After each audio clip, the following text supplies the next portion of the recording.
حضرت نعمان ابن بشیر کی حدیث مسند احمد ابن حنبل میں، تکون النبوۃ فیکم ما شاء اللہ ان تکون، مسلمانوں تمہارے مابین نبوت قائم رہے گی، موجود رہے گی، یعنی میں بنفس نفیس تمہارے مابین رہوں گا جب تک اللہ چاہے گا۔ ثم یرفع اللہ اذا شاء یرفعها، پھر جب اللہ چاہے گا نبوت کو اٹھا لے گا، یعنی میرا انتقال ہو جائے گا۔ دوسرے دور کی خبر دی، ثم تکون خلافۃ علی منہاج النبوہ، پھر ایک دور آئے گا خلافت کا عین نبوت کے نقش قدم پر، کوئی فرق نہیں ہوگا، وہی نظام جو میں نے قائم کیا ہے جوں کا تو قائم رہے گا، میرے نقش قدم پر وہ خلافت ہوگی۔ فرمایا وہ بھی رہے گا جب تک اللہ چاہے گا، پھر وہ بھی ختم ہو جائے گا۔ پھر فرمایا تیسرا دور آئے گا، ثم تکون ملکن عاضا، ظالم ملوکیت، بادشاہی، محل بنیں گے، ٹھاٹ جمیں گے، ظلم کا سکہ رواں ہوگا، ناجائز قتل ہوں گے۔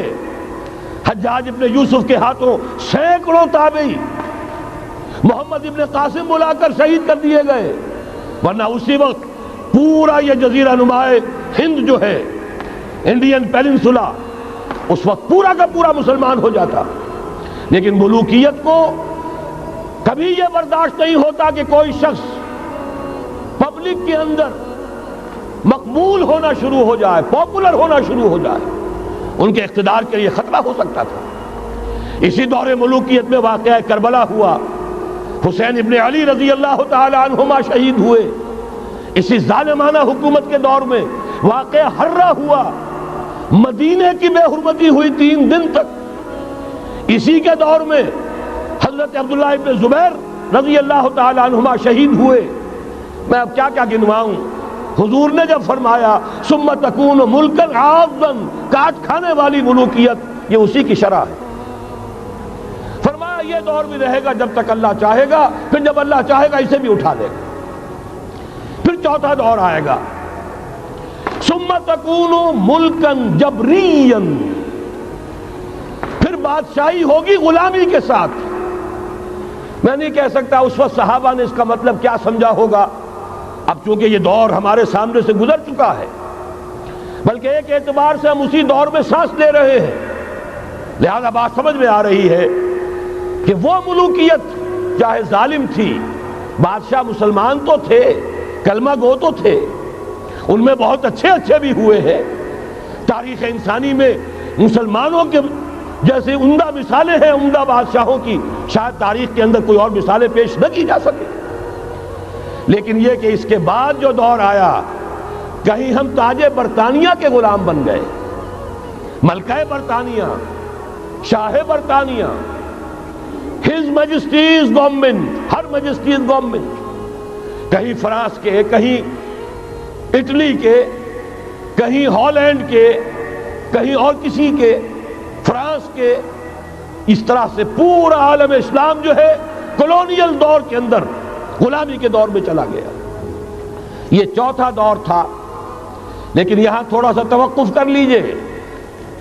یہ چوتھا دور ایک درجے میں ختم ہو گیا ہے، کہتے ہیں دنیا والے کولونیل دور ختم ہو گیا، حقیقت میں ختم نہیں ہوا، براہ راست حکمرانی ختم ہوئی ہے، انڈائریکٹ رول جاری ہے، ریموٹ کنٹرول کے ذریعے سے وہی حکومت کر رہے ہیں، بٹن وہی سے دبتے ہیں، ہم جا کر جھولیاں انہی کے سامنے پسارتے ہیں، انہی سے کبھی سرمایہ کاری کی بھیک مانگتے ہیں، کبھی قرضوں کی بھیک مانگتے ہیں، ان کے چشم ابرو کے اشاروں کے منتظر رہتے ہیں۔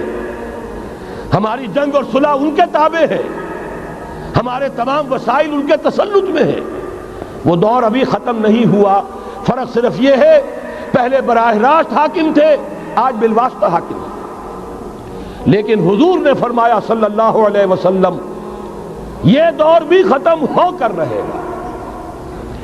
یوں سمجھیے جیسے کراچی میں لانڈھی کورنگی میں کئی نمبر آتے ہیں بسوں میں، Karachi Landhi number 1، Landhi number 2، Landhi number 3، پھر کہیں 3.5 بھی ہوتا ہے۔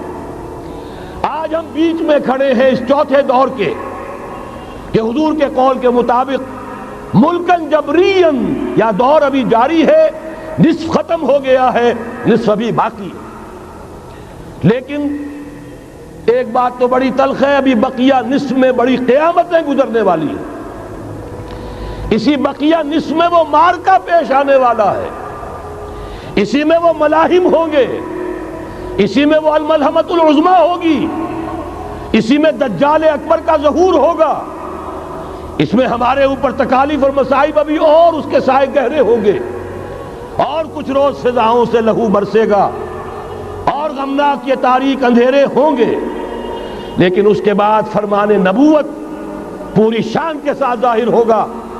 ثم تکون خلافۃ علی منہاج النبوہ، پھر دور آئے گا خلافت علی منہاج النبوہ کا، دوبارہ وہی دور، بین ہی وہ نظام جو محمد رسول اللہ نے قائم فرمایا صلی اللہ علیہ وسلم، دنیا میں دوبارہ قائم ہو کر رہے گا۔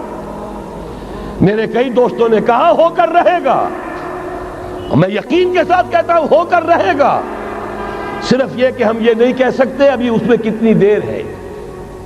جیسے قرآن مجید میں کئی جگہ حضور سے کہلوایا گیا، نبی کہہ دیجئے ان ادری اقریب ام بعید ما توعدون، لوگوں جو وعدہ تم سے کیا جا رہا ہے یہ تو میں نہیں کہہ سکتا وہ جلدی پورا ہوگا یا دیر میں، ہوگا ضرور پورا۔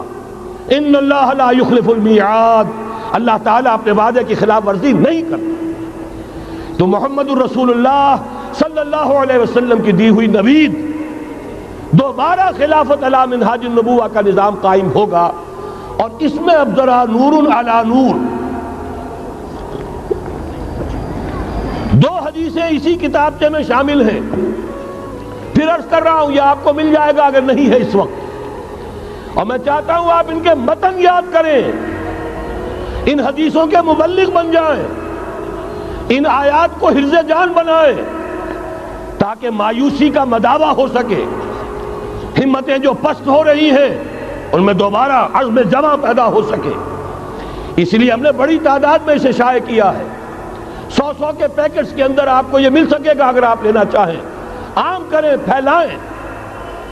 پہلی حدیث ہے مسلم شریف کی، صحیحین میں سے ایک، سند کے اعتبار سے بلند ترین درجہ، حضرت ثوبان اس کے راوی ہے رضی اللہ تعالی عنہ، بڑے پیارے الفاظ ہیں محمد الرسول اللہ صلی اللہ علیہ وسلم کے، فرماتے ہیں ان اللہ زوالی الارض، اللہ نے میرے لیے پوری زمین کو سکیڑ دیا، لپیٹ دیا، فرائے تو مشارقہا و مغاربہا، میں نے اس کے سارے مشرق دیکھ لیے، سارے مغرب دیکھ لیے، وَإِنَّ أُمَّتِي سَيَبْلُغُ مُلْكُهَا مَا زُوِيَ لِي مِنْهَا، اور یقین رکھو میری امت کی حکومت ان تمام علاقوں پر قائم ہو کر رہے گی جو مجھے اس طرح زمین کو سکیڑ کر اور لپیٹ کر دکھا دیے گئے۔ اب جس شخص کو بھی محمد کی رسالت پر ایمان ہے صلی اللہ علیہ وسلم، اسے کوئی شک نہیں ہو سکتا۔ دوسری روایت حضرت مقداد سے، یہ مسند احمد ابن حنبل کی روایت، حضرت مقداد رضی اللہ تعالیٰ عنہ فرماتے ہیں حضور نے ارشاد فرمایا لا يبقى على ظهر الارض بیت مدر ولا وبر الا ادخلہ اللہ کلمۃ الاسلام، اس روئے ارضی پر کوئی گھر نہیں بچے گا، نہ اینٹ گارے کا بنا ہوا نہ کمبلوں کا بنا ہوا خیمہ رہے گا جس میں اللہ تعالیٰ کلمہ اسلام کو داخل نہ کر دے، روئے ارضی پر ہر گھر میں اسلام داخل ہوگا۔ لیکن اس میں بڑی اہم بات ہے، ہمارے بعض دانشور آج جو گمراہیاں پھیلا رہے ہیں اس کا توڑ اس حدیث میں ہے، اور ہمیں صدمہ ہے، علامہ اقبال کا فرزند، اور وہ اس مغالطوں کو عام کر رہا ہے، اور بھی چھٹ بھئیے دانشور تھے، ان کی بات کی کوئی اہمیت نہیں تھی، لیکن اب وہی بات کہی ہے ڈاکٹر جاوید اقبال نے، اس حدیث میں اس کا توڑ ہے، اسلام کا غلبہ ہوگا تو کیسے ہوگا؟ بعز عزیز و ذل ذلیل، یا تو کسی عزت والے کے اعزاز کے ساتھ ہوگا، اور یا کسی کمزور کی مغلوبیت کی بنیاد پر ہوگا۔ اما یعزہم اللہ یا تو اللہ گھر والوں کو، خیمے والوں کو اعزاز عطا فرمائے گا، فَيَكُونُونَ مِنْ أَهْلِهَا، وہ اسلام ہی کے کلمے کو قبول کر لیں گے، وَإِمَّا يُذِلُّهُمْ، یا اللہ انہیں مغلوب کر دے گا، فَيَدِينُونَ لَهَا، اور ان کے لیے لازم ہوگا کہ وہ اسلام کی تابعداری اختیار کریں۔ یہی دو راستے ہیں، یہی سورہ توبہ میں بتایا گیا تھا، ان یہودیوں سے، ان نصارہ سے مسلمانوں جنگ جاری رکھو، حتیٰ یؤتوا الجزیۃ عن ید وہم صاغرون، یہاں تک کہ اپنے ہاتھ سے جزیہ پیش کریں، چھوٹے بنیں، اسلام کی بالادستی کو قبول کریں۔ میثاق مدینہ یہ تو اصل میں جد و جہد کے دوران کا ایک مرحلہ ہے، دوران میں تو کبھی صورتحال بدلتی ہے، تدبیریں ہوتی ہیں، صلح بھی ہوتی ہے، جنگ بھی ہوتی ہے، آخری فیصلہ قرآن کا کیا ہے؟ مسلمان اور غیر مسلم مل کر ایک امت نہیں بن سکتے، ایک ملت نہیں بن سکتے۔ اسی بنیاد پر پاکستان بنایا، دو قومی نظریے کا سب سے بڑا پرچارک علامہ اقبال، وطنی قومیت کی نفی کرنے والا شدید ترین الفاظ میں علامہ اقبال، اور اس کے فرزند جو ہے وہ ایک قوم ہونے کا تصور دے رہے ہیں مسلمانوں اور غیر مسلموں کو۔ یہاں تو ایک ہی راستہ ہے، صحابہ کرام کی فوجیں جب نکلی جہاں گئیں، تین آلٹرنیٹیوز، ایمان لے آؤ، ہمارے برابر کے ہوگے، بھائی ہوگے، جان مال عزت آبرو املاک جائیداد ہر چیز جیسی ہے ویسی رہے گی، ہمارے کندھے سے کندھا لگا کر کھڑے ہوگے، یہ نہیں تو چھوٹے بنو، اسلام کی بالادستی قبول کرو، جزیہ دینا منظور کرو، اور یہ بھی نہیں تو صرف ایک تھرڈ آپشن ہے، آؤ میدان میں، تلوار ہمارے اور تمہارے درمیان فیصلہ کرے گی۔ یہ ہے تاریخ۔ آخری بات جو کہی گئی سورہ توبہ میں وہ تو یہ ہے، میثاق مدینہ تو ایک درمیان کی ایک تدبیر ہے، معاہدات ہوتے ہیں، معاہدات تو مشرکین عرب سے ہوئے، جس کی کامل تنسیخ کی، براۃ من اللہ ورسولہ الی الذین عاہدتم من المشرکین، سارے معاہدات آج ختم کیے جا رہے ہیں، اعلان عام کیا جا رہا ہے، کوئی معاہدہ نہیں ہے، باطل دوئی پسند ہے، حق لا شریک ہے، شرکت میں آنا ہے، حق و باطل نہ کر قبول۔ علامہ اقبال تو یہ کہہ رہے ہیں، بارہ ذہن میں رکھیے، حضرت مقداد کی اس حدیث نے بہت بڑا عقدہ حل کیا ہے، اسی لیے جب حضور سے یہ الفاظ سنے حضرت مقداد نے تو کہتے ہیں فَقُلْتُ، میں نے اپنے دل میں یہ کہا، وَيَكُونَ الدِّينُ كُلُّهُ لِلَّهِ، یہ جو سورہ انفال میں الفاظ آئے ہیں، دین پورا کا پورا اللہ کے لیے ہو جائے گا، یہ تبھی ہوگا جبکہ کل روئے ارضی پر کوئی گھر نہ بچے، کوئی خیمہ نہ رہے جو یا تو اس کے گھر والے اور خیمے والے اسلام لے آئیں یا اسلام کی تابعداری قبول کر دیں، تب کے لیے تیار ہوں، تب ہوگا۔ اسی کو اقبال نے کہا تھا جواب شکوہ میں، وقت فرصت ہے کہاں، کام ابھی باقی ہے، نور توحید کا اتمام ابھی باقی ہے۔ لیکن یہ جو حدیثیں میں نے آپ کو سنائی ہے، علامہ اقبال نے در حقیقت انہی کا نقشہ کھینچا ہے۔ آسماں ہوگا سحر کے نور سے آئینہ پوش، اور ظلمت رات کی سیما پا ہو جائے گی، پھر دلوں کو یاد آ جائے گا پیغام سجود، پھر جبیں خاک حرم سے آشنا ہو جائے گی، آنکھ جو کچھ دیکھتی ہے لب پہ آ سکتا نہیں، محو حیرت ہوں کہ دنیا کیا سے کیا ہو جائے گی، شب گریزہ ہوگی آخر جلوہ خورشید سے، یہ چمن معمور ہوگا نغمہ توحید سے۔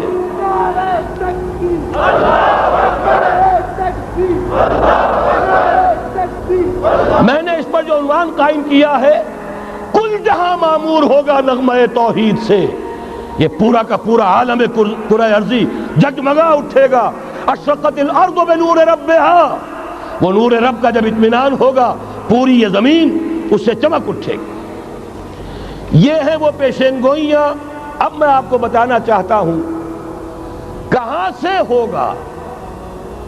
موٹی سی بات یہ ہے، پہلے خلافت علی منہاج النبوہ کا نظام قائم ہوا، کل روئے ارضی پر ایک دم نہیں ہو گیا، ایک ملک جزیرہ نما عرب محمد الرسول اللہ صلی اللہ علیہ وسلم والذین معہ رضی اللہ تعالی عنہم اجمعین، ان کی جد و جہد، ایثار، قربانی، اس کے نتیجے میں جزیرہ نماء عرب وہاں یہ نظام قائم ہو گیا۔ پھر پھیلا، پھر توسیع ہوئی، 3 لشکر نکلے تھے، مشرق، مغرب، شمال۔ شمال میں اوشیائے کوچک ترکی کا علاقہ، مشرق میں خراسان تک، مشرق میں یہ ماوراء النہر تک، مغرب میں بحر اوقیانوس تک۔ دشت و دشت ہیں، دریا بھی نہ چھوڑے ہم نے، بحر ظلمات میں دوڑا دیے گھوڑے ہم نے۔ اب بھی یہی ہوگا، کسی ایک جگہ سے ہوگا۔ یہ میں اب آپ کو بتانا چاہتا ہوں کہاں سے ہوگا۔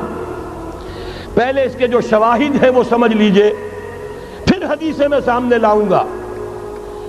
میں نے عرض کیا تھا کہ مغرب سے یہ سیلاب نیو ورلڈ آرڈر کا چلا، جو کہ در حقیقت یہودیوں کا مالیاتی نظام ہے۔ اس مالیاتی شکنجے میں انہوں نے یورپ، امریکہ کو جکڑا ہوا ہے۔ اس کے بعد ان کی فتوحات کا دائرہ عالم عرب ان کے شکنجے میں آ چکا۔ ابھی آپ نے خبریں پڑھی ہوں گی، اب تو ہزاروں فنڈامنٹلسٹ سعودی عرب میں گرفتار ہو رہے ہیں، علماء گرفتار ہو رہے ہیں۔ یہ ساری حکومتیں جو امریکہ کے ایجنٹوں پر مشتمل ہیں، در حقیقت یہی سب سے پہلے اپنے ہاں کے جو مسلمان ہیں، جنہیں یہ کہتے ہیں کہ یہ فنڈامنٹلسٹ ہیں، سب سے پہلے تشدد ان کی طرف سے ہوگا۔ بہرحال اب اس سے آگے ہے عالم اسلام کا وہ حصہ جس میں میں اور آپ بھی ہیں، یہ غیر عرب عالم اسلام، ایران سے شروع ہو کر پھر افغانستان، جو حضور کے زمانے میں خراسان کہلاتا تھا، یہ پورا افغانستان، کچھ تھوڑا سا حصہ ایران کا، کچھ تھوڑا سا حصہ روسی ترکستان کا، کچھ حصہ پاکستان کا، یہ سب حضور کے زمانے میں خراسان کہلاتا تھا۔ اس کے ضمن میں جان لیجئے اب یہ نیوکلیس بننے والا ہے، یہاں سے خلافت کا آغاز ہو کر رہے گا۔ اس کے شواہد کیا ہیں؟ پہلی بات نوٹ کیجئے، ختم نبوت کے بعد سارا سلسلہ مجددین کا ہے رحمہم اللہ۔ 1000 برس تک سارے مجدد عالم عرب میں پیدا ہوئے۔ 11ویں صدی سے یہ صنم خانہ ہند، مجددین کی آماجگاہ، مجدد الف ثانی رحمت اللہ علیہ، 11ویں صدی ہجری یا الف ثانی، اسی کے دوسرا 1000 سال وہیں سے شروع ہوا۔ کہاں کے رہنے والے تھے؟ 12ویں صدی کے مجدد اعظم شاہ ولی اللہ دہلوی، 13ویں صدی میں سید احمد بریلوی اور ان کے ساتھی شہید شاہ اسماعیل شہید، 14ویں صدی میں شیخ الہند، اسیر مالٹا، انگریز سے ٹکرا جانے والا۔ یہ مضمون ہم نے چھاپا تھا، اگرچہ چھپا تھا وہ پاکستان، روزنامہ پاکستان میں، ہم نے بھی اسے چھاپا۔ اب دوبارہ جو کتابچہ شائع کیا ہے انگلینڈ میں، انگلستان میں خلافت کی اذان کے عنوان سے اسپیشل ایک جو ہے ندائے خلافت کا ایشو آیا ہے، اس میں دوبارہ ریپیٹ کیا ہے۔ اس سے آپ کو اندازہ ہوگا شیخ الہند کی شخصیت کا۔ جرمنی تک سے ان کی گفتگو چل رہی تھی، دارالخلافہ ترکی سے گفتگو چل رہی تھی، ہندوستان کو آزاد کرا کر دوبارہ اس کو ایک دارالاسلام کی شکل دینا۔ اس لیے کہ اس وقت تک آپ کو معلوم ہونا چاہیے ہندو ابھی سویا ہوا تھا۔ وہ غلامی کا جو بھی اس کے اوپر اثر پڑا تھا مسلمانوں کی 1000 سالہ غلامی کا، اس کی وجہ سے اس میں کوئی حوصلہ تھا ہی نہیں، سیاست کے میدان میں ہندو ابھی آیا ہی نہیں تھا۔ اس وقت اگر کہیں وہ تجویز کامیاب ہو جاتی، وہ برلن پلان، وہ ریشمی رومال تحریک، تو واقعہ یہ ہے کہ 30 برس اور یہ بر عظیم پاک و ہند انگریز کا غلام نہ رہتا۔ وہ تحریک نہیں۔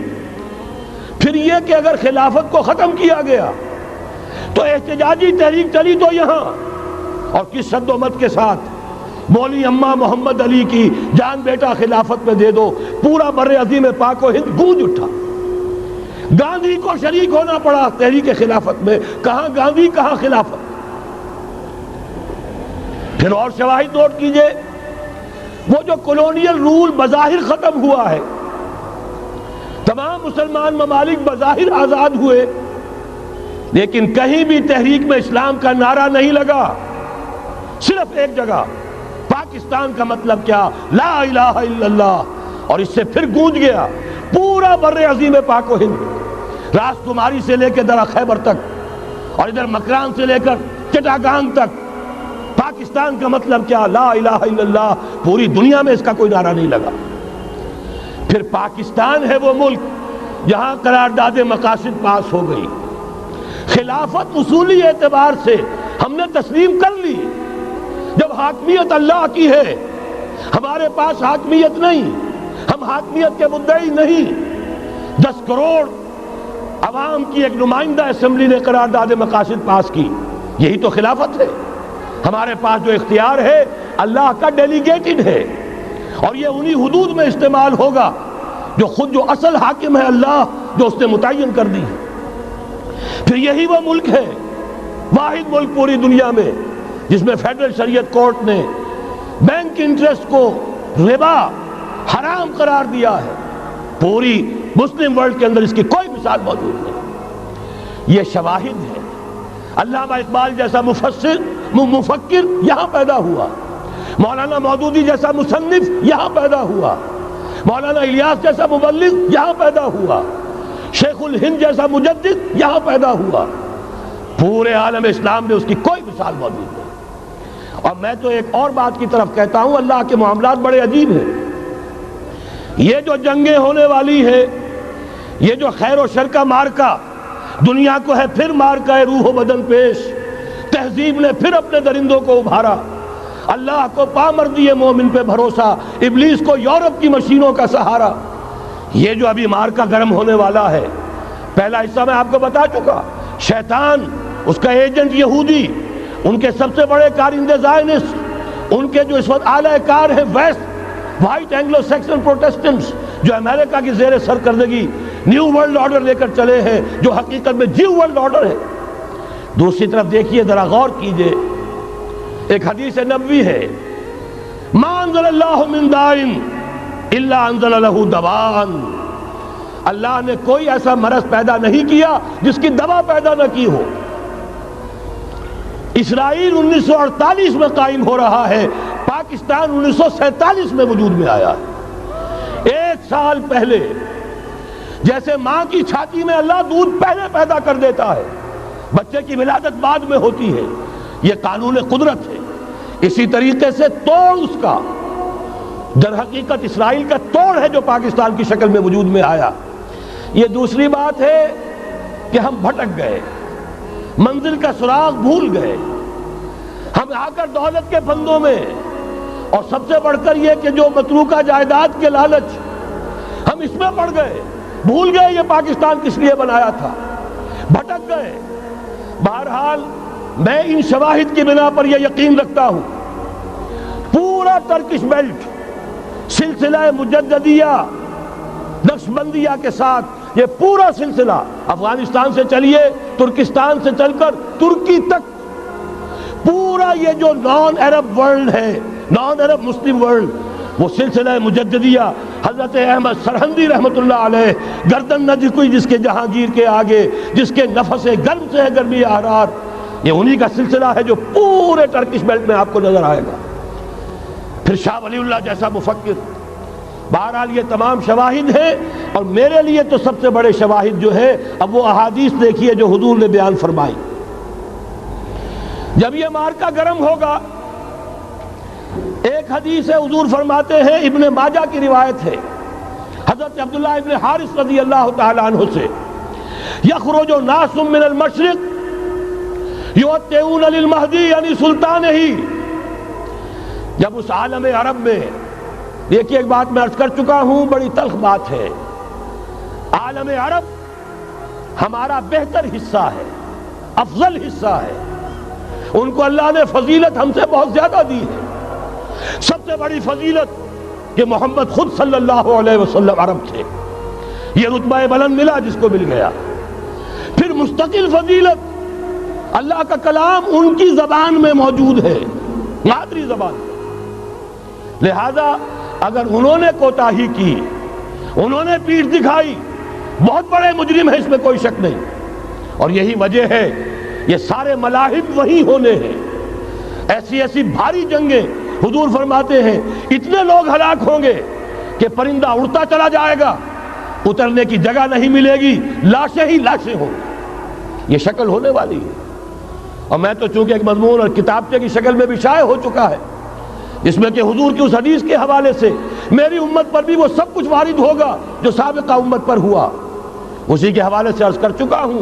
اگر اس صدی میں ہولوکاسٹ میں 60 لاکھ یہودی مارا گیا ہے، کوئی اسی کا دوبارہ چربا جو ہے امت مسلمہ پر بھی آنے والا ہے۔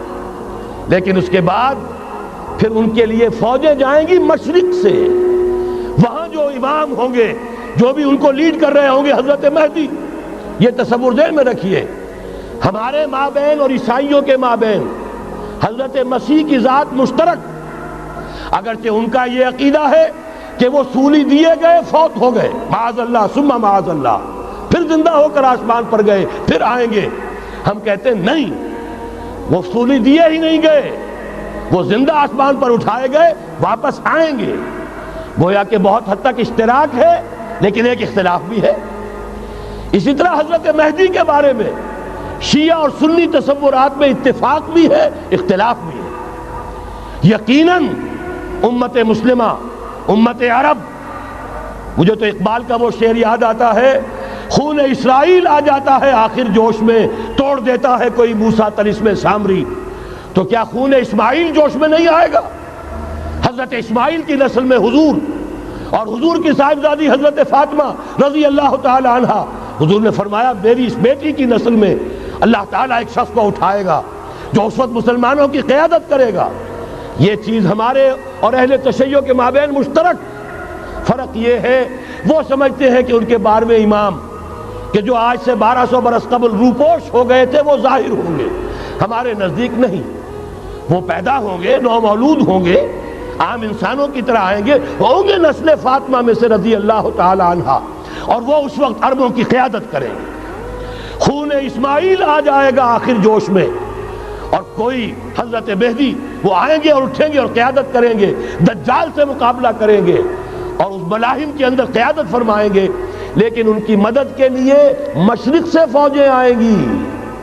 گویا کہ پہلے مشرقی کسی ملک میں یہ نظام قائم ہو چکا ہوگا، کوئی ایسی طاقت وجود میں آ چکی ہوگی کہ جب وہاں بھٹی دہکے گی تو وہاں کے مسلمانوں کی امداد مشرقی ممالک سے جائے گی۔ اور ایک دوسری حدیث میں، یہ تو ترمذی کی روایت ہے، کتب حدیث میں تیسرے نمبر پر کتاب یہی ہے، صحیح بخاری، صحیح مسلم، پھر یہ جامع ترمذی، اس میں حضرت ابو ہریرہ سے روایت ہے، یخرج من خراسان رایات سود۔ خراسان میں بتا چکا ہوں حضور کے زمانے کا خراسان، افغانستان، کچھ حصہ پاکستان کا، کچھ روسی ترکستان کی آزاد ریاستیں جو ابھی ہوئی ہیں، تھوڑا سا حصہ ایران کا، یہ خراسان بزرگ، دی اولڈ گریٹر خراسان، یہاں سے فوجیں چلیں گی، سیاہ علم برآمد ہوں گے، اور کوئی طاقت انہیں روک نہ سکے گی، ان کا منہ پھیر نہ سکے گی، یہاں تک کہ وہ ایلیا حضور کے زمانے میں یروشلم کا نام تھا، یہاں تک کہ ایلیا میں جا کر نصب ہو جائے۔ گویا کہ یہ جو ہمارے ہاتھ سے نکلا ہے قبضے سے، پہلے بھی عربوں کے ہاتھوں سے نکلا تھا، بیت المقدس، یروشلم، عرب واپس نہیں لے سکے تھے، کرد خون صلاح الدین ایوبی اس نے واپس لیا، عربوں میں دم نہیں رہا تھا، عیاشیوں کی وجہ سے کھوکھلے ہو چکے تھے۔ میں تجھ کو بتاتا ہوں تقدیر امم کیا ہے، شمشیر و سنا اول، طاؤس و رباب آخر۔ یہی وجہ ہے کہ تقریباً 20 صدی کے بعد ان کی حکومت ختم، آشمارا حق بود گر خون بارد بر زمین بر زوال ملک مستعصم امیر المومنی۔ یہ ہوا کہ نہیں ہوا؟ جبکہ آئے ہیں تاتاری ہورڈز، اور جنہوں نے کہ آخری خلیفہ بنو عباس اسے محل میں سے نکالا، ایک کھال کے اندر لپیٹ کر اور اپنے گھوڑوں کے سوؤں تلے کچل دیا۔ عرب معزول کر دیے گئے تھے، لیکن اب دوبارہ عربوں کو جب سہارا ملا ہے، لیکن اب بھی انہوں نے کہیں اسلام قائم نہیں کیا۔ کوئی روس کا غلام رہا، کوئی امریکہ کا غلام رہا، کسی نے اس کا ساتھ دیا، کسی نے اس کا ساتھ دیا۔ تہذیب ہے تو مغربی، تمدن ہے تو مغربی، وضع میں تم ہو نصارہ تو تمدن میں ہنود، یہ مسلمان ہیں جنہیں دیکھ کے شرمائے یہود۔ یہی معاملہ جب ان کا ہوا تو اب اللہ تعالیٰ کی طرف سے ان کے اوپر وہ عذاب کی بھٹی گرم ہونے والی ہے۔ لیکن اس کے بعد پھر یہاں سے جائیں گے وہ جو ان کی مدد کریں گے اور یہ ایلیا کو واپس لینے والے، یہ مشرق سے چلنے والے لشکر ہوں گے۔ یہ دو حدیثیں ابھی سن لیجئے، اور تیسری حدیث یہ ہے، حضور نے فرمایا، یہ سنن نسائی کی روایت ہے، قال رسول اللہ صلی اللہ علیہ وسلم عصابتان من امتی احوزهم اللہ من النار احرزهم اللہ من النار، میری امت کے دو لشکر ایسے ہوں گے جنہیں اللہ نے آگ سے نجات دے دی ہے، پہلے ہی سے ڈکلیئرڈ ہے۔ عصابت تغزو الہند، ایک لشکر کے جو ہند پر حملہ آور ہوگا، وعصابت تکون مع عیسیٰ ابن مریم علیہ السلام، اور دوسرا لشکر وہ ہے جو حضرت عیسیٰ کے ساتھ جا کر اور ان کے ساتھ مل کر یہودیوں کے خلاف جنگ کرے گا۔ میں اس حدیث کا جو مطلب سمجھتا ہوں واللہ عالم، یہ اسی علاقے میں جب انقلاب آ جائے گا، یہ علاقہ خراسان اور پاکستان، جب یہاں نظام خلافت قائم ہوگا، یہاں سے اسلام کی توسیع ہوگی، اور یہاں سے جانب مشرق ہند اور جانب مغرب یہ جو یہودیوں کا سیلاب آ رہا ہے، ان دونوں کا مقابلہ کرنے کے لیے انشاءاللہ العزیز، ورنہ یہ عصابتان جو ہے ایک حدیث میں جمع کرنے کی کوئی اور حکمت ہو نہیں سکتی، ورنہ تو ہندوستان پہ کئی لشکر آئے ہیں، لیکن یہ کہ در حقیقت اسی وقت جبکہ عالم عرب میں وہ بھٹی دہکے گی، اسی وقت یہاں انقلاب آ چکا ہوگا، ایک طرف یہاں سے مدد کے لیے لشکر جائیں گے کہ جو مسلمان عرب جو ہیں ان کی مدد کریں گے، حضرت مہدی کے جھنڈے تلے لڑیں گے، حضرت مہدی کی حکومت کو مستحکم کریں گے، یؤتون للمہدی، دوسری طرف وہ ہندوستان کی طرف پیش قدمی کریں گے، اور یہیں سے جیسے اس وقت سیلاب نکلا تھا جزیرہ نما عرب سے، ایک داہنی طرف ایک بائیں طرف، ایران، افغانستان، ترکستان، ادھر مصر، لیبیا، الجزائر، مراکش، موریتانیہ، اسی طریقے سے انشاءاللہ اسی علاقے سے اس کا آغاز ہوگا اور بات آگے بڑھے گی۔ تو غرض اصل حاصل کیا ہے؟ یہ ہونا ہے، پچھلے آثار ثابت کر رہے ہیں کہ ہونا ہے، حضور کی احادیث بتا رہی ہے کہ یہی سے ہونا ہے، ہوا صرف یہ ہے ہم بھٹک گئے، ہمیں اپنی منزل یاد نہ رہی۔ میں تو بہرحال ان لوگوں میں سے ہوں جنہوں نے نعرے لگائے تھے پاکستان کا مطلب کیا، لا الہ الا اللہ۔ میں سن 46 میں یہاں حبیبیہ ہال میں قائد اعظم نے مسلم اسٹوڈنٹ فیڈریشن کے جس اجلاس کو خطاب کیا تھا، ضلع حصار سے جو 2 ڈیلیگیٹ آئے تھے ان میں سے ایک میں تھا۔ میں نے بہرحال اس تحریک میں بھی حصہ لیا ہے، ایک ننھے کارکن کی حیثیت سے لیا ہے، پھر حالات کو بدلتے اپنے آنکھوں سے دیکھا ہے، ہم کہاں سے کہاں جا پہنچے ہیں۔ ضرورت صرف اس بات کی ہے کہ آج ہمارا حال یہ ہے، ہماری قیادت، ہماری سیاست ان لوگوں کے ہاتھ میں ہے کہ وہ فریب خوردہ شاہی کے پلاح و کرگسوں میں، اسے کیا خبر کہ کیا ہے، تب وہ تاب جاویدانہ، ان کی تہذیب مغربی، ان کی ذہنیت مغربی، ان کی وضاقتہ مغربی، ان کا تمدن مغربی، ان کی سوچ مغربی، ان کے سارے اطوار مغربی، لہذا در حقیقت ایک تو یہ کہ ان سے چھٹکارا پانا، اور دوسرے یہ کہ در حقیقت مغرب کی تمام طاقتوں کو للکارنے کے لیے اس قوم کے اندر سے جذبہ ایمان، جذبہ جہاد کو برآمد کرنا، یہ 2 کام ہیں جو کرنے ہیں، اور اگر ہم یہ کر لیں گے، جیسا کہ میں نے آیت آپ کو سنائی تھی، اللہ کا کوئی وعدہ غیر مشروط نہیں، ایمان اور عمل صالح، ایمان اور جہاد، یہ وعدے کرو، پورے کرو گے تو اللہ کا وعدہ بھی پورا ہوگا۔ لیکن ظاہر بات ہے جیسے یہودیوں نے یورپ کو فتح کیا، اور آج وہ مغرب یہودیوں ہی کے زیر اثر ہمیں فتح کرنے پر تلا ہوا ہے۔ آج نوٹ کیجئے، جس طرح 3 اطراف سے یہودیوں نے حملہ کیا یورپ پر، میں اس کا تذکرہ کر چکا ہوں، آج ہم پر بھی اسی طرح کا 3 pronged اٹیک ہے۔ نمبر 1، ایٹمی دانت نہ نکلنے پائیں اس قوم کے، رول بیک کرانے کے لیے خاموش ڈپلومیسی، اس کے ہتھ کنڈے، کہیں ان میں طاقت نہ ہو جائے، کہیں یہ چیلنج کرنے کی پوزیشن میں نہ آ جائیں، اپنے پاس ایٹمک ہتھیاروں کے انبار ہوں، لیکن کسی مسلمان ملک کے پاس آ گیا تو وہ اسلامک بوم بن جائے گا۔ اگر وہ اسرائیل کے پاس ہیں کوئی حرج نہیں، لیکن پاکستان کے پاس کسی صورت میں ہسلا نہیں ہونا چاہیے.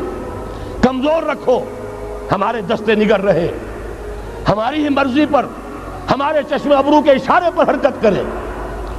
نمبر 2، اباحیت، بے حیائی، عریانی، فحاشی، اس کا سیلاب اور سب سے بڑھ کر خاندانی نظام کو برباد کرنے کے لیے یہ بہبود آبادی کا پروگرام. اور دیکھیے جادو وہ جو سر چڑھ کر بولے مسلمانوں کے ہاتھوں کرا رہے ہیں. قاہرہ میں کانفرنس کرائی ہے ایک مسلمان ملک میں، اور یہ کہ اس کو آرگنائز کرنے والی ایک پاکستانی مسلمان عورت. یہ ہے در حقیقت کہ وہ لوگ اگر کرنا بھی چاہتے ہیں تو اس کا الزام بھی براہ راست اپنے اوپر نہیں، بلکہ یہ کہ خود کوئی مسلمان ہو جو یہ کام کرے. اب جو سیلاب آئے گا جس کے لیے مدد بھی دی جا رہی ہے، اس سے ہمارے سارے بندے حیا ٹوٹ کر رہ جائیں گے، خاندانی نظام درم برم ہو کر رہ جائے گا. جو ابھی تک اللہ کا شکر ہے کہ ہمارے ملک کے اندر انٹیکٹ ہے کچھ اوپر کا طبقہ جو بالکل ہی مغربی تہذیب میں رگا گیا ہے، ورنہ ہمارے ہاں خاندان کا نظام ابھی انٹیکٹ ہے. لیکن یہ کہ یہ سیلاب بھی بڑی شدت سے آ رہا ہے، یہ چیزیں بیک وقت کیوں ہو رہی ہیں.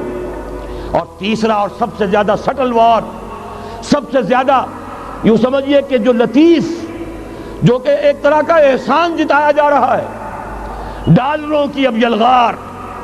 اب یہاں پر امریکی سرمایہ، ڈالر چاہے مشرق سے آئے چاہے مغرب سے آئے، وہ یہودیوں کا اعلی کار ہے.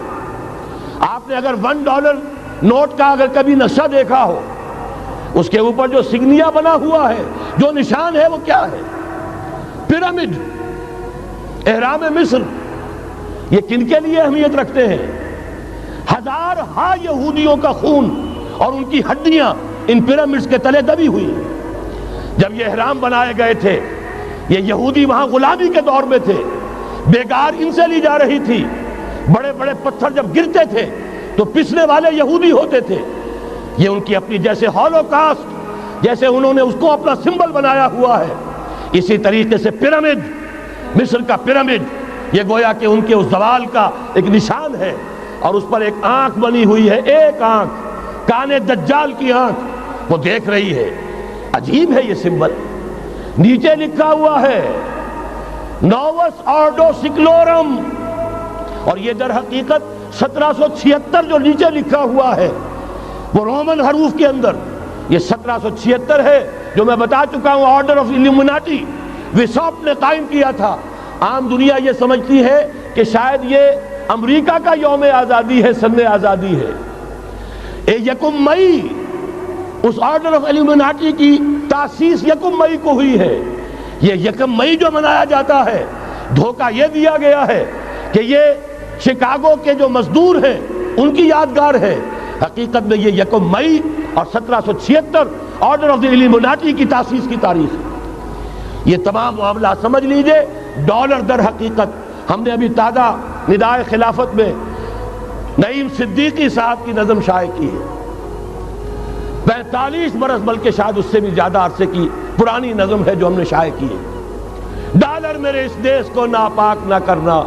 اور میں تو انہیں داد دیتا ہوں، جو کچھ انہوں نے، شاعر کہتے ہیں اس کو جو صاحب شعور ہے، اس صاحب شعور نے جو مشاہدہ کیا ہے کہ ڈالر آئے گا تو کیا آئے گا ہمارے ہاں، اس کے پوری داستان اس تازہ ندائے خلافت میں ہم نے نہ معلوم کہاں سے اس کو کھود کر نکلوایا ہے. ہم ان کا احسان مانتے ہیں کہ انہوں نے اپنی یہ پرانی نظم، اب ان کی جماعت تو سب بھول بھال گئی ان چیزوں کو، اسی لیے وہ اسے تج کر باہر بھی اب آ گئے.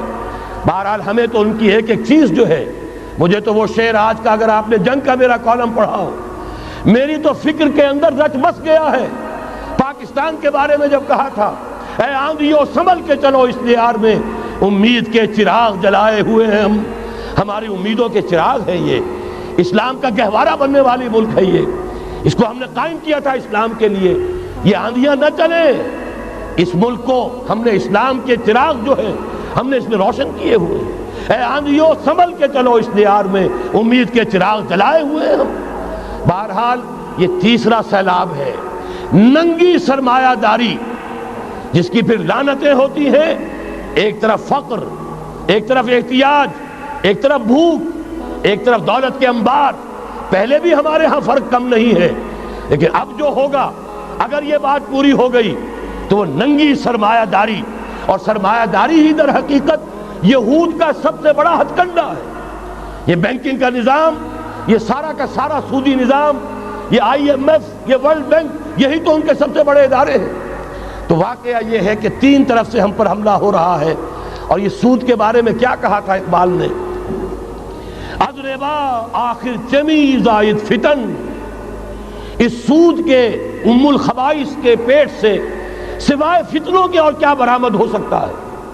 کس ندانت لذت قرض حسن، کسی کو قرض حسنہ کی لذت یاد نہیں رہی۔ بغیر سود کے قرض دو، تمہارے پاس فاضل رکھا ہوا ہے کسی بھائی کو دو کہ وہ اپنی معاشی گاڑی کا پہیہ چلا لے، پھر اصل واپس لے لینا۔ اگر اتنی ہمت نہیں ہے کہ ان تصدقوا فهو خیر لکم، صدقہ ہی کر دو تو سب سے اچھا ہے، دے ہی ڈالو اپنا فاضل سرمایہ۔ یسألونک ماذا ينفقون قل العفو، مت رکھو اپنے پاس، یہ گندگی ہے۔ لیکن اگر بڑے ہی کم ہمت ہو تو کم سے کم قرض حسنہ دو، اپنی اصل رقم واپس لینا۔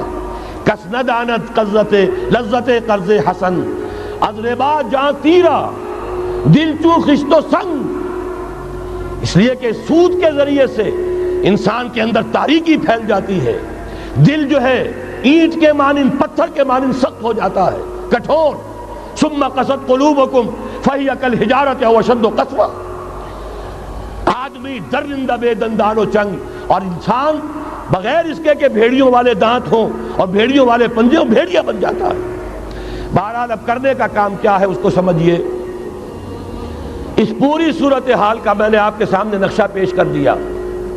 ایک طرف مغرب سے نیو ورلڈ آرڈر، جو جیو ورلڈ آرڈر ہے، اس وقت کی سپریم پاور آن ارتھ، امریکہ کی سرپرستی میں بڑی تیزی کے ساتھ حملہ آور ہے۔ دوسری طرف وَمَكَرُوا وَمَكَرَ اللَّهُ وَاللَّهُ خَيْرُ الْمَاكِرِينَ، اللہ کو پامردی مومن پہ بھروسہ، ابلیس کو یورپ کی مشینوں کا سہارا۔ اللہ تعالیٰ نے اسرائیل کا توڑ پاکستان قائم کیا، اللہ تعالیٰ نے اس کے لیے 300 برس کی تاریخ، اس کی تمہید میں مجددین امت یہاں پیدا کیے، یہاں قرارداد مقاصد پاس کرا دی 20ویں صدی عیسوی کے وسط میں، کہ اکبر نام لیتا ہے خدا کا اس زمانے میں، بینک انٹرسٹ کو ربا، سود حرام قرار دیا۔ یہ سارے شواہد ہیں۔ اب ضرورت صرف ایک بات کی ہے، ایک زبردست عوامی تحریک اٹھے۔ یہ عوامی تحریک کیسی ہو؟ نمبر ایک، فرقہ واریت سے بلند ہو۔ یہ فرقہ واریت جو اس وقت بہت بڑا فتنہ بن گیا ہے، جس کی کشیدگی بڑھتی چلی جا رہی ہے، اس کے اندر اگر ہم قوم کے حیثیت سے اگر ملوث ہوتے چلے گئے، آخری تباہی آ جائے گی۔ فرقہ واریت سے بلند، سیاسی کشمکش سے بلند، یہ سیاسی کشاکش، یہ حزب اختلاف، حزب اقتدار، اس سے بلند، اس سے کوئی بحث نہیں، کوئی دلچسپی نہیں۔ علاقائیت یا لسانی قومیت، اپنے دنیاوی حقوق کی فکر مت کرو، بلکہ آخرت کی فکر کرو، اور یہاں اس کی اصل منزل خلافت کے نظام کی فکر کرو۔ ان تمام چیزوں کو پورا کرتے ہوئے یہاں پہ نظام خلافت قائم کیا جائے، یہ ہے واحد علاج۔ اور اسی کے لیے للکارنے کے لیے، اسی کے لیے دعوت دینے کے لیے ہم نے اس تحریک خلافت پاکستان کا آغاز کیا۔ تنظیم اسلامی نے اپنے لیے ہدف معین کیا ہے، نظام خلافت علی منہاج النبوہ کا قیام، پہلے پاکستان میں اور پھر کل نوع عرصی پر۔ اب میں چند منٹوں میں آپ کو بتاؤں گا کہ وہ نظام ہے کیا۔ دیکھیے، اس موضوع پر میں پاکستان کے تقریباً تمام بڑے شہروں میں اکثر جگہ 3 دن 2 گھنٹے کی تقریر کر چکا ہوں۔ سیاسی نظام کیا ہے، معاشی نظام کیا ہے، سماجی نظام کیا ہے۔ خلافت اب قائم ہوگی تو بہرحال 1400 برس قبل کی خلافت اور آج کی خلافت، وقت کے دریا میں بہت سا پانی گزر گیا ہے، اصول وہی کے ہوں گے، فنڈامنٹلز وہی کے ہوں گے، تفصیلی خاکہ بنے گا اس زمانے کے تقاضوں کے مطابق۔ تو میرے وہ تقریریں ویڈیو کی شکل میں، آڈیو کی شکل میں، اردو میں، انگریزی میں، شکاگو میں 20 گھنٹے کا پروگرام پچھلے سال ریکارڈ کرا کے آیا۔ اللہ کا فضل ہے کہ وہ پھیل رہا ہے معاملہ۔ اب مغرب میں اذان خلافت بلند ہو رہی ہے، اس کا تذکرہ میں بعد میں کروں گا، بہرحال وہ تو تفصیلی بات ہے۔ یہاں میں چند منٹوں میں صرف الجبرا کے اصولوں کی طرح چند باتیں بتا رہا ہوں۔ جو بھی آپ کا آج نظام ہے، 3 شرطیں پوری کر دیجئے وہ خلافت بن جائے گا، سیاسی اور دستوری اعتبار سے۔ نمبر 1 حاکمیت اللہ کی، اور اللہ کا شکر ہے یہ ہم کر چکے، اللہ جزائے خیر دے جنہوں نے محنت کی تھی، اللہ جزائے خیر دے جنہوں نے وہ تحریک اٹھائی تھی مطالبہ دستور اسلامی، اور پھر جنہوں نے مدد کی تھی، اللہ تعالیٰ انہیں جزائے خیر دے۔ بہرحال وہ اب ہمارے دستور کا حصہ ہے، حاکمیت اللہ کی۔ البتہ اگلا قدم ہم آج تک نہیں اٹھا سکے، اس حاکمیت کا ظہور کیسے ہوگا؟ آپ کے دستور میں یہ طے کر دیا جائے کتاب و سنت ہر شے سے بالا تر ہے، دستور سے بھی بالا، عدالتی قوانین سے بالا، پارلیمنٹ سے بالا، سینٹ سے بالا، صدر سے بالا، سپریم کورٹ سے بالا، ہائی کورٹ سے بالا، ہر شے سے بالا کتاب و سنت۔ جب تک یہ نہیں ہوتا، قرارداد مقاصد کی حیثیت ایسی ہے کہ جیسے آپ سینما ہال کے اوپر آگے جو ہے قرآن مجید کا کوئی کتبہ لگا دے، اس کے سوا کچھ نہیں۔ یہ بھی غنیمت ہے کہ قرارداد مقاصد پاس ہوئی، اصل شرط یہ ہے کتاب و سنت کی ٹوٹل بالادستی۔ اور یہ بڑی کڑوی گولی ہے، عوامی تحریک جب تک نہیں چلے گی، لوگ جب تک اپنی خون کی ندیاں نہیں بہا دیں گے، یہ کڑوی گولی حلق سے اترنے والی نہیں۔ یہ آئی جے آئی کی حکومت میں نہیں اتری، اسلام کے نام پر اقتدار میں آئے، اسلام کے نام پر آئی ایس آئی نے آئی جے آئی بنوائی، اسلام کے نام پر انہیں ووٹ ملے، 2/3 کی اکثریت ملی، اس کے باوجود شریعت کی بالادستی کا ایکٹ، شریعت کی بالادستی کی دستور کے اندر ترمیم پاس نہیں کرائی گئی۔ معلوم ہوا اوپر زبردست کا ٹھینگا ہے، امریکہ کے سب پرستار ہیں، سب ڈرتے ہیں، سب کے لیے سب کو نظر آتا ہے بالآخر جو ہے اسی کے پاس جانا ہوگا، چاہے وہ نواز شریف ہو اور چاہے وہ بے نظیر ہو۔ ایک کھلم کھلا ہے، اور اب تو میں کہتا ہوں نواز شریف بھی کھلم کھلا ہے۔ آج کے اس دور میں انہوں نے اسلام کا نام کبھی نہیں لیا، اس سے تو بالکل تائب، بس صرف فرق یہ رہ گیا ہے بے نظیر کھلم کھلا بھی مذاق اڑا لیتی ہے اسلامی سزاؤں کا، اسلامی قوانین کا، یہ اس پر ذرا خاموش ہے۔ لیکن یہ کہ اپنی تحریک میں ہمارے بہت سے جو سیاسی قائدین ہیں مسلمانوں کے، کتنے بیانات آپ نے پڑھے ہوں گے، ذرا اسلام کا نام لے دیں ہم ساتھ ہو جائیں گے۔ مولانا سمیع الحق صاحب کا بیان آیا، ذرا اسلام کی بات کرے تو ہمارے اور بہت سے علماء اور ہمارے طارق صاحب جو ہیں انہوں نے بھی کہا کہ میں ہم ساتھ آ جائیں گے۔ لیکن یہ کہ بڑا پکا ثابت ہوا نواز شریف اسلام کا نام نہیں لیا۔ یہ بات جان لیجئے، یہ اس کے بغیر، قربانی کے بغیر اصل یہی منزل ہے، اصل کٹھن یہی ہے۔ یہ کتاب و سنت کی بالادستی، اس کو قبول کرنا، اختیار کرنا، یہ بغیر عوامی تحریک کے، بغیر قربانیوں کے ممکن نہیں ہوگا۔ بہرحال دوسری بات یہ، اور تیسری بات، کسی غیر مسلم کو نظام خلافت میں قانون سازی میں شریک نہیں کیا جا سکتا۔ جس قانون کی بنیاد کتاب و سنت، جو نہ کتاب کو مانے نہ سنت کو مانے، اس کا اس ملک کی قانون ساز اسمبلی میں جانے کا مطلب کیا ہے؟ ان کی علیحدہ اسمبلیاں ہوں، ان کے جو حقوق ہیں مائنورٹیز کی حیثیت سے ان کی گارنٹی دی جائے، ان کی جان، مال، عزت، آبرو کا پورا تحفظ، ان کی پوری مذہبی آزادی، ان کی عبادت گاہوں کی پوری ضمانت، ان کی حفاظت کی، ان کا پرسنل لا ہو، سب کچھ ہوگا۔ قانون سازی میں غیر مسلم شریک نہیں ہو سکتا، نظام خلافت کی اعلیٰ ترین سطح کی پالیسی بنانے میں غیر مسلم شریک نہیں ہو سکتا۔ یہ معاملات ہمیں، یہ کڑوی گولیاں ہیں، لیکن صرف 3 گولیاں ہضم کر لیجئے، یہ نظام خلافت کا نظام بن جائے گا۔ البتہ چوتھی بات اور عرض کر دوں، وہ کہتا ہوں بہتر ہے کہ اس پارلیمانی نظام کی لعنت جو انگریزوں کی وراثت کے طور پر ہمیں ملی ہے، اسے چھوڑ کر صدارتی نظام اختیار کیا جائے۔ وہ صدارتی نظام جو نظام خلافت سے قریب تر ہے، انہوں نے ہم سے لیا ہے۔ اقبال نے کہا ہے ہر کجا بینی جہان رنگ و بو، زاں کے از خاکش برو یا دارزو، یا ز نور مصطفیٰ اورا بہاش، یا ہنوز اندر تلاش مصطفیٰ۔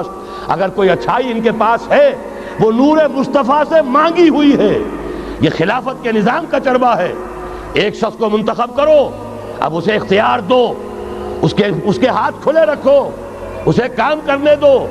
ہاں امپیچمنٹ کا نظام ہو، غلط ہو تو اسے سیدھا کرنے کا نظام ہو، اس کے لیے آپ امپیچمنٹ کا نظام آج کی جو امریکہ کی حکومت ہے اس میں بھی ہے۔ اور کیسا ہے کہ ذرا سا اندیشہ ہوا تھا اور نکسن صاحب جو بھاگ کھڑے ہوئے تھے۔ تو میرے نزدیک صدارتی نظام اور چھوٹے صوبے، یہ بڑے بڑے صوبوں کی ضرورت نہیں ہے، چھوٹے صوبے ہوں، لوگوں کو سہولتیں ہوں، ہر علاقے کے لوگوں کو معلوم ہو کہ ہمارے معاملات ہمارے اپنے ہاتھ میں ہیں، ان کے اندر کوئی احساس جو ہے محرومی کا پیدا نہ ہونے پائے۔ اس لیے کہ وہی چیز ہے جو سیاہی گھول دیتی ہے۔ کون سیاہی گھول رہا ہے وقت کے بہتے دریا میں؟ یہ ساری سیاہیاں جو سندھ میں گھل رہی ہیں، بلوچستان میں گھل رہی ہیں، سرائکی کے علاقے میں گھل رہی ہیں، ان سب کا علاج ہے چھوٹے صوبے بناؤ۔ لیکن یہ چیزیں خلافت کی شرائط میں سے نہیں ہیں۔ بہتر بات ہے، دنیاوی اعتبار سے بہتر بات ہے، انتظامی اعتبار سے بہتر بات ہے۔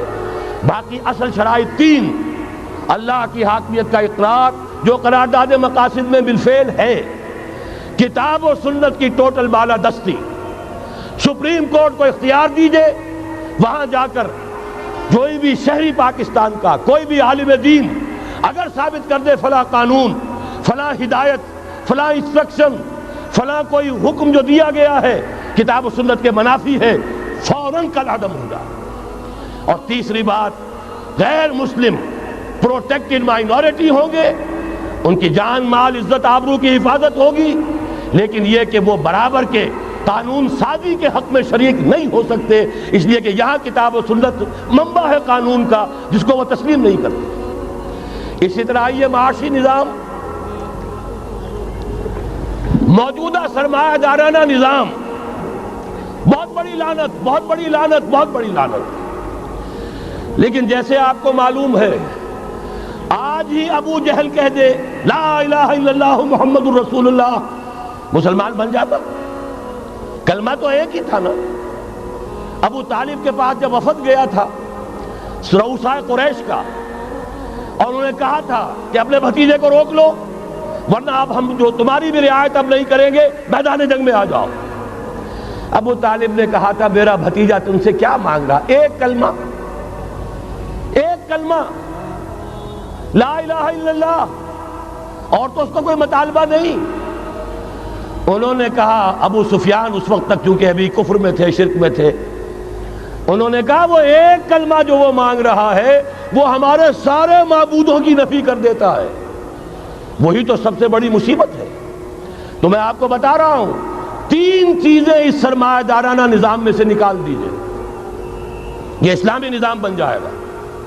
تفصیل میں جانے کا موقع نہیں ہے، میں فارمولہ دے رہا ہوں۔ تفصیل میں نے عرض کیا، میرے کیسٹ سے کتابیں ہیں، وہ خطبات خلافت اب کتابی شکل میں بھی آ جائیں گے، انگریزی میں ویڈیو کیسٹ ہے، اردو میں ہے، بڑے بڑے شہروں میں خطبات دے چکا ہوں، مواد موجود ہے۔ لیکن اس وقت فارمولہ بتا رہا ہوں، تین چیزیں نکال دیجئے۔ نمبر ایک، سود نکال دیجئے۔ اس میں بھی اللہ کے فضل و کرم سے پیش رفت ہمارے ہاں ہوئی، فیڈرل شریعت کورٹ نے فتویٰ دیا اور اتنا زبردست ججمنٹ لکھا ہے، پوری دنیا کے لیے رہنمائی کا ذریعہ بن جائے گا۔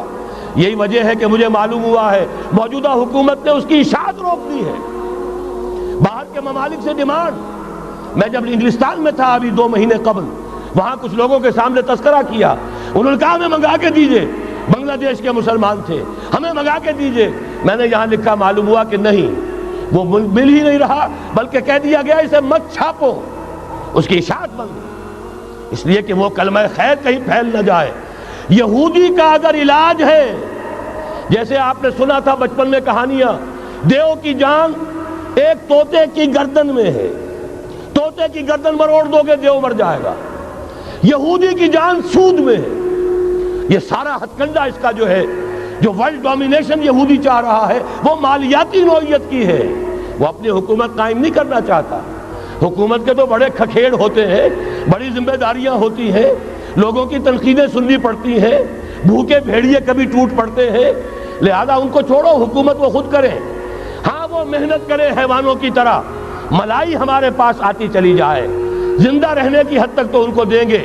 جیسے تانگے والا گھوڑے کو بھی آخر دانہ تو ڈالتا ہے کہ اگلے دن پھر اسے جوتنا ہے تانگے کے اندر، لیکن اصل کمائی تو اس کی ہے جو ہو رہی ہے. صرف یہ مالیاتی نظام اور اس کا ایک ہی لفظ کے اندر توڑ ہے، سود ختم اور یہود کی گویا کہ جان نکل جائے گی. یہی وجہ ہے جیسے ہی فیڈرل شریعت کورٹ کا فیصلہ آیا تھا، وہ جو کوئی چیزیں پائپ کے اندر پڑی ہوئی تھی مدد کی، وہ بھی روک لی گئی. یہ قوم کدھر جا رہی ہے؟ یہ تو ہمارے ہاتھ سے نکلی جا رہی ہے. اور جب تک کہ اس کے خلاف IJI کی حکومت کو سپریم کورٹ میں اپیل میں نہیں پہنچا دیا، اس وقت تک یہ ہے $1 جو ہے کہیں سے ادھر سے ادھر ہلنے نہیں دیا. یہ ہے حقائق، اصل میں ان کو سمجھ لیجئے. سود نکال دیجئے، جوا، اسپیکولیشن، فارورڈ ٹریڈنگ کی وہ ساری صورتیں جو صرف بیع سلم ایک جائز ہے، باقی ساری صورتیں حرام ہیں، ان کو نکال دیجئے اور جاگیرداری ختم کر دیجئے. جاگیرداری ختم کرنے کے لیے حضرت عمر کی شمشیر لانی ہوگی، شمشیر فاروقی. ان کا یہ فتویٰ تھا، اجماع تھا کہ جو ملک، جو علاقے بزور شمشیر فتح ہوئے ہیں وہ کسی کی انفرادی ملکیت نہیں رہیں گے، وہ امت مسلمہ کی اجتماعی ملکیت ہے. کوئی انچ زمین، اسی وجہ سے ہمارے ہاں فرق ہے خراجی اور عشری. عشری زمین ملکیتی ہوتی ہے، اس میں سے ایک مسلمان جس کی ملکیتی زمین ہے اس کا وہ 10واں حصہ یا 20واں حصہ پیداوار کا دے کر فارغ. اور جو خراجی زمین ہوتی ہے وہ کسی کی ملکیتی نہیں ہوتی، وہ تو مسلمانوں کی ہے، نظام خلافت کی ہے. جو کام کر رہا ہے چاہے مسلمان ہو چاہے غیر مسلم ہو، وہ کاشت کرے گا، آدھا اس کا ہے، آدھا ریاست کا ہے، بیت المال کا ہے. یہ ہے نظام خراجی کا اور عشری کا فرق. اور حضرت عمر نے طے کر دیا تھا رضی اللہ تعالیٰ عنہ کہ جتنے علاقے فتح ہوئے، یہ مصر ہے، یہ عراق ہے، یہ شام ہے، یہ ایران ہے، ساری زمینیں مسلمانوں کی اجتماعی ملکیت. کام کرنے والے چاہے یہودی ہوں، چاہے مجوسی ہوں، چاہے عیسائی ہوں، چاہے وہ مسلمان ہو جائیں، زمین خراجی رہے گی. زمین سے خراج جائے گا بیت المال میں تاکہ تمام امت کی بہبود میں صرف ہو سکے. 3 کام کر دیجئے، باقی ساری market forces, free economy, personal incentive, personal ownership, ساری چیزیں، سارے اصول جس کی وجہ سے کہ سرمایہ داری کو فتح حاصل ہوئی ہے کمیونزم کے اوپر، وہ سارے اصول اسلام کے اندر موجود ہیں.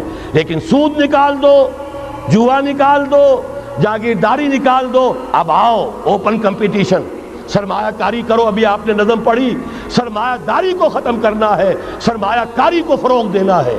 یہ ہے اسلام کا نظام معیشت. البتہ اس میں چوتھی چیز، کفالت عامہ کے لیے زکوٰۃ کا نظام مکمل قائم کرو. ہر شہری کی بنیادی ضروریات کی پوری ذمہ داری اور کفالت نظام خلافت لیتا ہے.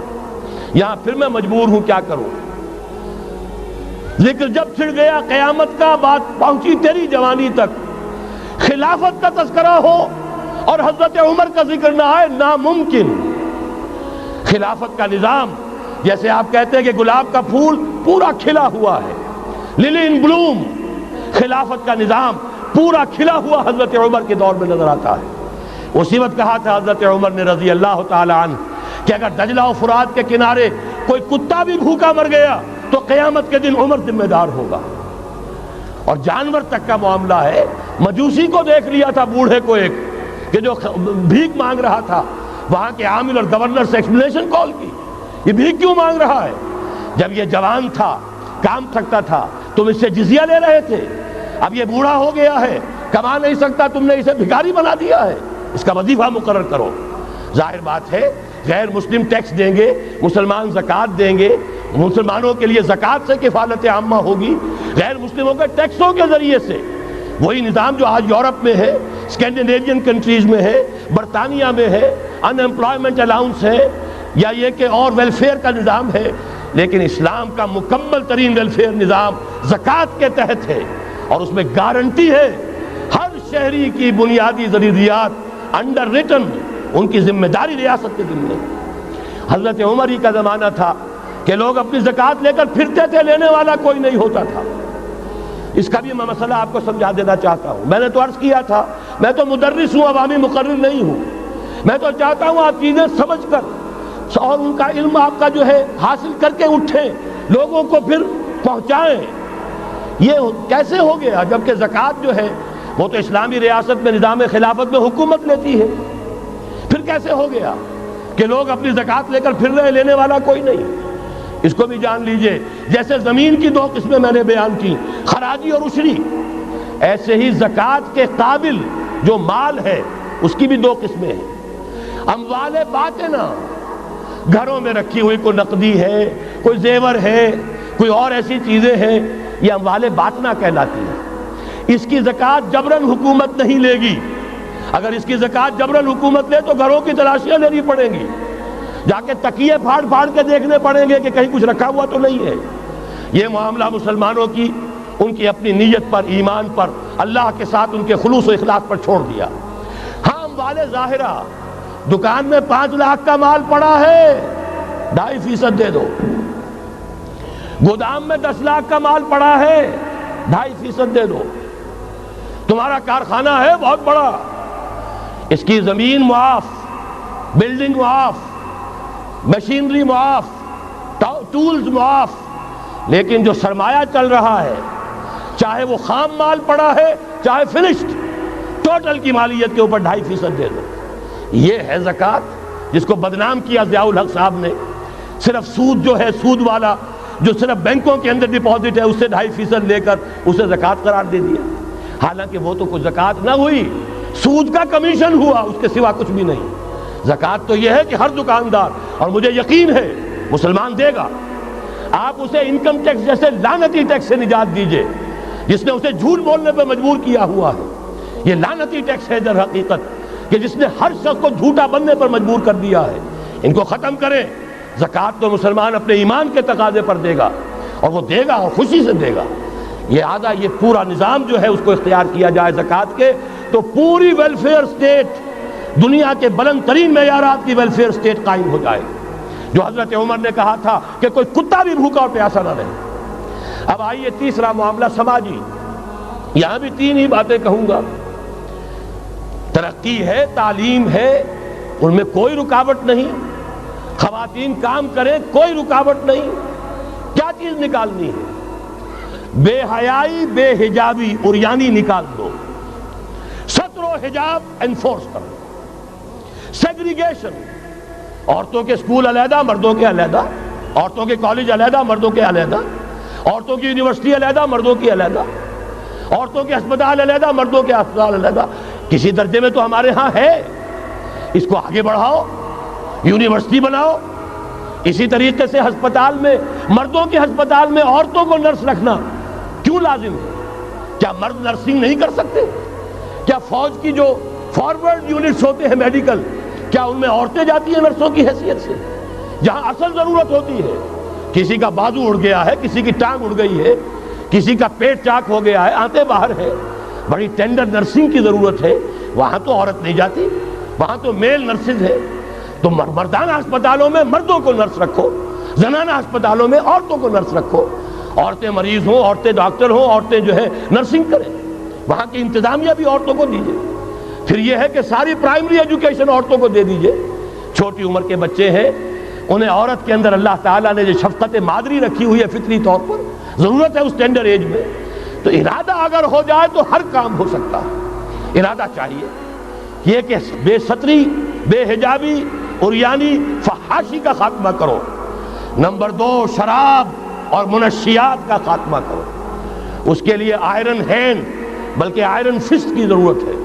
یہ کر کے دکھایا، ایرانیوں نے کر کے دکھا دیا۔ ہم سے کہیں زیادہ گرے پڑے تھے، ہم سے کہیں زیادہ یہ خرابیاں ان کے معاشرے میں موجود تھیں، کر کے دکھایا کہ نہیں کر کے دکھایا؟ یہ ہو رہا ہے۔ لہذا یہ کہ یہ کام کیا جائے، اور زنا اور قذف کے جو اصل اللہ تعالیٰ کی طرف سے، اللہ کے رسول کی طرف سے جو سزائیں ہیں اور حدود اور تعزیرات ہیں، ان کو نافذ کیا جائے۔ یہ 3 چیزیں کر دیجئے، یہی معاشرہ ہوگا کوئی یہ نہیں کہتا کہ صحراؤں میں جا کر آباد ہو، کوئی آپ سے یہ نہیں کہتا کہ جائیے دوبارہ اونٹوں پہ سفر شروع کیجئے۔ جو ترقی ہوئی ہے، اللہ تعالیٰ نے علم دیا ہے انسان کو، اللہ تعالیٰ نے ٹیکنالوجی عطا فرمائی انسان کو، اور رحمان کا دیا ہوا علم ہے۔ علم آدم الاسماء کلہا، یہ اسی علم اسماء کا ظہور ہے پوری دنیا کے اندر۔ اسے خیر کا، برکت کا ذریعہ بناؤ۔ میں نے تین باتیں بتائیں آپ کو۔ نمبر 1، اللہ کی حاکمیت، کتاب و سنت کی ٹوٹل بالادستی۔ نمبر 3، اور غیر مسلموں کو قانون سازی میں شریک نہیں کیا جا سکتا۔ وہ پروٹیکٹڈ مائنورٹی، ان کی جان مال عزت و آبرو کی حفاظت کا ذمہ ہے، مذہبی آزادی کا ذمہ ہے، لیکن وہ ہماری قانون سازی میں، اعلیٰ ترین سطح کی پالیسی سازی میں شریک نہیں ہو سکتے۔ نمبر 2، یہی سارا نظام، یہی سرمایہ کارانہ نظام، سرمایہ دارانہ نظام کو 3 چیزیں نکال دیں گے، وہ سرمایہ دارانہ نہیں رہے گا، سرمایہ کارانہ ہو جائے گا۔ یہ سرمایہ کارانہ نظام، سود نکال دو، جوا نکال دو، جاگیرداری ختم کر دو، یہی رحمت ہو جائے گی۔ اللہ کی ربوبیت عامہ، ربوبیت کاملہ کے آپ کو منظر نظر آئیں گے۔ جاگیرداری کا خاتمہ کر دیجئے۔ اسی طریقے سے بے حجابی، فحاشی، عریانی۔ نمبر 2، شراب اور منشیات۔ نمبر 3، جو اصل جو حدود ہیں شریعت کے، ان کو نافذ کیجئے تاکہ معاشرہ اسلامی معاشرہ بنے۔ اب آخری بات ہے میری، اور اسی کے ضمن میں کچھ مطالبے ہیں جو آج ہمیں کرنے ہیں حکومت سے۔ پہلی بات یہ کہ یہ خلافت کیسے آئے گی۔ اس موضوع پر بھی میں عرض کر رہا ہوں کہ میں کم سے کم 15 سال سے مسلسل تقریریں کر رہا ہوں۔ اتنی موٹی کتاب اردو میں منہج انقلاب نبوی موجود ہے۔ اس کے موضوع پر انگریزی میں کیسٹ، اردو میں cassette, video cassette, audio cassette, میری طرف سے مواد پورا موجود ہے۔ پہلا مرحلہ کیا ہے؟ غور سے سنیے، اس لیے کہ اس کے مخاطب اب آپ ہیں براہ راست، ہر فرد۔ خلافت کا نظام قائم کرنا ہے تو پہلے اپنی ذات میں خلیفہ بنیے۔ اللہ نے آپ کو ایک جسم دیا ہے، زبان دی ہے، آنکھیں دی ہیں، کان دیے ہیں، یہ سب آپ کے پاس اللہ کی امانت ہیں۔ ان پر اللہ کی حکومت قائم کی، اپنے وجود پر، اپنے گھر میں خلافت قائم کیجئے۔ آپ خلیفہ بن جائیں، آپ نظام اللہ کا نافذ کریں اپنے ذات پر، اپنے وجود پر، اپنے گھر میں، اور ساتھ ہی انفرادی سطح پر طے کر لیجئے۔ سورہ حدید کی آیت نمبر 7، آمنوا باللہ ورسولہ وانفقوا مما جعلکم مستخلفین فیہ۔ جس چیز میں اللہ نے تمہیں خلافت عطا کی ہے، دولت دی ہے، مال دیا ہے، جائیداد دی ہے، اولاد دی ہے، ذہانت دی ہے، فطانت دی ہے، خطابت دی ہے، جو دیا ہے لگا دو، کھپا دو، خرچ کر دو اللہ کے دین کے لیے۔ یہ ہے پہلی خلافت۔